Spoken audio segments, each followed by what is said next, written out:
In millions of homes, the center of the courtyard is occupied by a single sacred life form, the Tulsi plant. This greenery is the physical legacy of an ancient divine deception, a calculated betrayal orchestrated by the highest powers in the universe. It raises a difficult question. Why was Lord Vishnu, the preserver of all life, forced to commit a treacherous act against his own most devoted follower?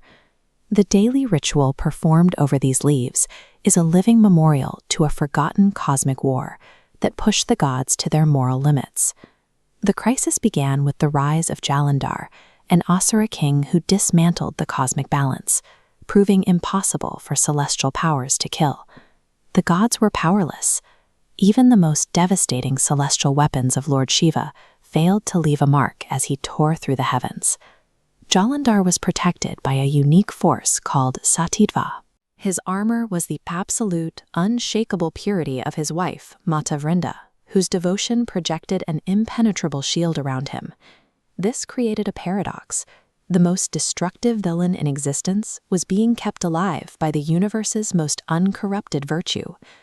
To stop Jalandhara and save reality, the gods realized they had to do the unthinkable. They had to target the innocence of a woman who had never committed a sin. Lord Vishnu stepped forward to carry this weight. As the protector of the universe, he decided he would be the one to soil his own divinity to ensure that existence itself survived. The survival of the universe now depended on Vishnu's willingness to commit a sin against his own most loyal follower.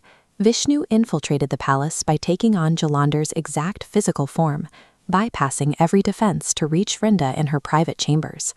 Believing her husband had returned, Vrinda stepped forward. The moment she touched him, her absolute shield of purity shattered instantly. On the distant battlefield, the golden barrier protecting Jalandhara vanished. Without his divine immunity, the gods were finally able to strike Jalandhara down, ending his reign of chaos forever. The war was over, won not by a display of martial strength, but through the exploitation of a woman's faith. When Vrinda realized she had been tricked by the god she worshipped, her grief transformed into a rage that threatened to consume the heavens. She cursed Lord Vishnu, decreeing that for his cold-hearted deception, the living protector of the universe would become a lifeless, unfeeling stone. Vishnu accepted the judgment. He manifested as the dark-ridged Shaligram stone, a permanent physical reminder of the price he paid for the universe's survival. Vrinda then stepped into a sacrificial fire, choosing to immolate herself to reclaim the honor that had been stolen from her. Her death proved that even the supreme gods are not immune to the consequences of betraying absolute devotion. From the ashes of Vrinda's pyre, a new life form emerged, the Tulsi plant, carrying her spirit back into the world. In a state of eternal repentance, Vishnu granted her a boon.